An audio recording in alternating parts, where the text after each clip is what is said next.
Hello, my friends, and welcome back. Thank you very much for being with me again today.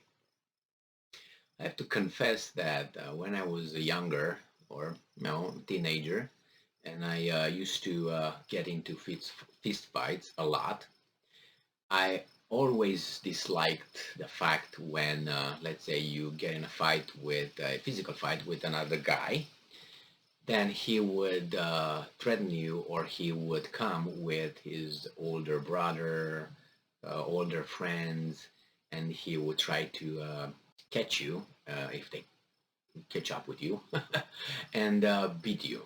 I always disliked this kind of. Uh, I thought it was unfair when you get in a fight, you willingly get in a fight, you lose the fight, and after you lose the fight, you say, "Oh, I'm going to get you now with my older brothers or my friends or something," and they will try to get you after school or in the neighborhood and so on.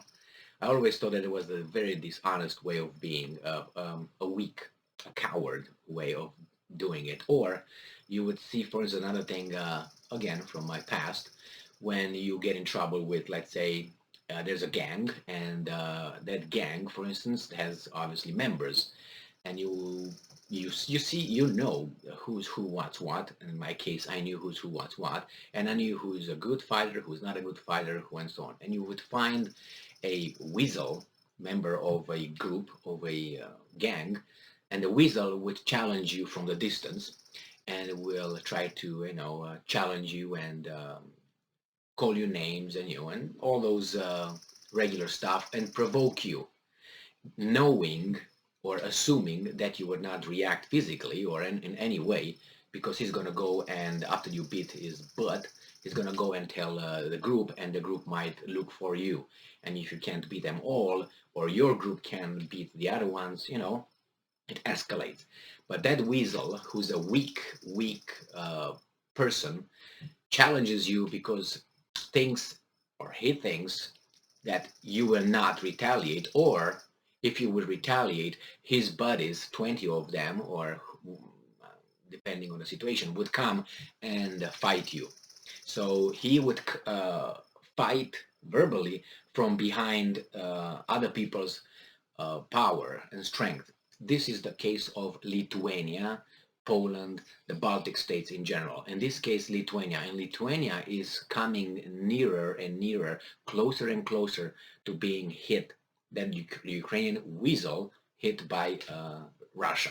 And then they will go after, if they will have the time, to go to his gang members and try to help the weasel. That's the whole point with the weasel. The weasel has a personal problem with Russia, and Russia would probably hit it in a teeth. But the weasel hopes that he's going to settle scores with Russia by drawing everybody else in, because it's a member of NATO, has a big mouth, and is acting upon that big mouth in a very dangerous way. I think it's Russia, Lithuania, and Kaliningrad. Can you guess? Now, after this little long introduction, I have an article from Reuters from today, June 20th, 2022. Russia warns NATO member Lithuania over Kaliningrad transit. I don't know if you're familiar with what happened over there, but we'll see if this article will disclose that. If not, I will do that for them. Russia warned NATO member Lithuania on Monday that unless the transit of goods to Russia's Kaliningrad enclave on the Baltic Sea was swiftly restored, then Moscow would take undisclosed measures to defend its national interest. What would that be? I don't think it's going to be a conventional thing, and I wouldn't even bother to do that. If I were Russia, I would think, what the hell, I'm going to lose another, I don't know, 20,000 of my fighters. I'm going to find different ways to reach my goal. All right, with East-West relations at a half-century low over Russia's blah blah blah on Ukraine, Vilnius, capital of Lithuania, banned the transit of goods sanctioned by the European Union through Lithuanian territory to and from the enclave, citing EU sanction rules. All right, is that I personally do not know the legality or illegality of that action, the transit of the goods. If that's how do you call it? if it's legal or not under the sanctions. If it's legal, then legal. If they fall under the EU sanctions, I have no problem with Lithuania. But it's fine. They have to follow their bosses, not European Union, the Americans. They have to, but through European Union, they have to follow the orders. I understand that. I got it. But if that's illegal, that's not doesn't fall under the EU so-called sanctions, then Russia, I think, will would find undisclosed measures to defend its national interest. So Russia's foreign ministry summoned Lithuania's top envoy in Moscow to deliver a protest while the Kremlin said the situation was beyond serious. You know what it is, beyond serious? That means the thought of squashing you is behind. I'm thinking of something else. Even, more escalatory, or how do you want to call it? And I'm quoting, the situation is more than serious, and quote, Kremlin spokesperson, I don't think he's a spokesperson, what do you think, Dmitry Peskov? I think he's not that, but he has them, he has the gear, he's still attached there. He doesn't show it, but it's just Dmitry Peskov told reporters, and I'm quoting, this decision is really unprecedented, is a violation of everything.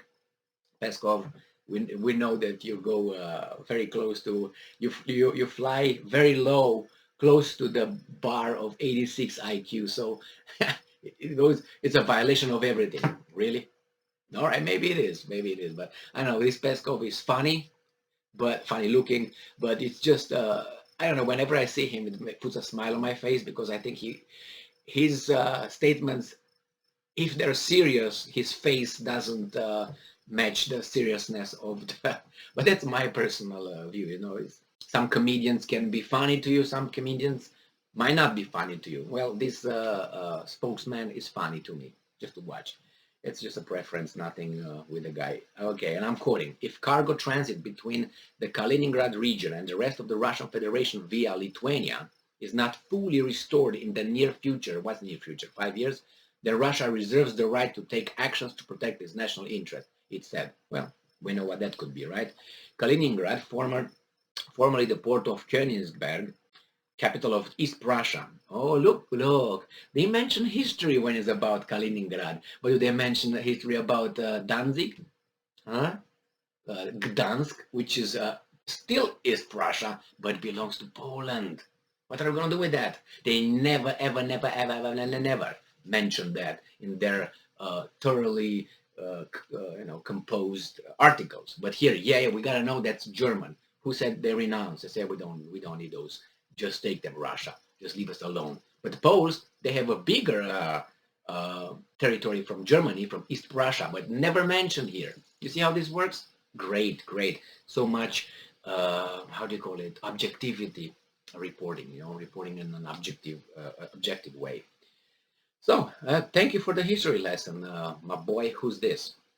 Doesn't say, just Reuters, my friends. Oh my God. All right. Kaliningrad, formerly the port of Königsberg, capital of East Prussia, was captured from Nazi Germany by the Red Army in April 1945 and gave it back to the Soviet Union after World War II. It is sandwiched between NATO members, Poland and Lithuania. Why? Because that's where it was East Prussia. So I can have a few questions about Lithuania and Poland regarding East Prussia too, but zip it, because they're our boys. Lithuania said it was merely implementing EU sanctions, part of the measures intended to punish President Vladimir Putin, Russia, not him, for the invasion of Ukraine, because you punish him by what? By imposing it on the population. But nevertheless, that's the style. It's not Lithuania doing anything. It's European sanctions that started working from 17th of June. Lithuanian Foreign Minister Gabrielius Ladesbergis told reporters in Luxembourg, this guy is a piece of doo-doo. I posted some other articles and videos about this guy. He's just hateful. He's just a hateful person, but he's allowed to be. And he's young and very, how do you call it, unexperienced, let's put it now mildly. It was done with consultation from European Commission and under European Commission guidelines. Okay, then that's good. Lithuania state-owned railroad informed clients that from June 17, sanctioned goods such as steel and iron would not be permitted to cross Lithuania, he said. All right, well, if it's that, it's that. And the Russians should take it with European Union, not with Lithuania, actually, because Lithuania is following orders, right? We'll find out then. Well, it's very interesting, and I think Lithuania is drawing near, and I think the Russians are just taking care of things in Ukraine, and then probably one by one will settle scores with other big mouths, bottom feeders. But we'll find out. I'm not talking about militarily. I don't think it's going to be anything like that. What do you think is going to happen? In an hour, we're not going to have on the map certain kind of locations. But I don't think they think of this way of solving this issue. But how other? I have no idea. Probably blocking something economically. I have no idea. We'll find out. And I'm very eager to find out what methods Russia will use to defend its national interests and so on. Thank you very much for being with me again today. Stay strong, stay smart, look for the truth, and be just.